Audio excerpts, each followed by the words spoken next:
A woman's belly was visibly swollen, but what no one could possibly imagine was that she was carrying the clone of her dead husband. This wasn't some twisted horror story, but rather a tale of grief and longing. Overcome by sorrow after her husband's death, the woman, Eileen, used gene cloning technology to bring him back, this time as her own child. 10 months later, the baby was born healthy and safe. Eileen named her child Randy. To strengthen the bond and resemblance between Randy and her late husband, she began taking him to all the places where she and her husband used to go on dates, hoping it might stir some memories from a past life. As Randy grew, he indeed began to resemble her husband more and more. But he was completely unaware of any of this. He simply believed that Eileen was his mother and nothing more. On his birthday, Randy finally voiced the question that had been quietly gnawing at him. All his classmates had dads. Why didn't he? Eileen broke down in tears, telling him his father had died in a car crash and that he only had his mom. Not wanting to upset her, Randy obediently dropped the topic.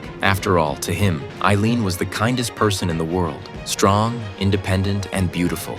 But sometimes Eileen's behavior seemed off. She insisted on bathing with him, even as he got older. She forbade him from playing with female classmates, and every time he left the house, she would secretly follow him, as if afraid someone might take him away. To the neighbors, Randy was a weirdo. Rumors swirled that he was an illegitimate child, and other parents warned their kids not to play with him. Over time, Randy became completely isolated and introverted. Hoping to give him a better environment to grow up in, Eileen moved them to a quiet house by the sea, a place full of childhood memories she had once shared with her husband. But as she watched Randy grow to look more and more like the man she had loved, Eileen found herself confused, unable to tell whether the boy before her was her son or her husband reborn.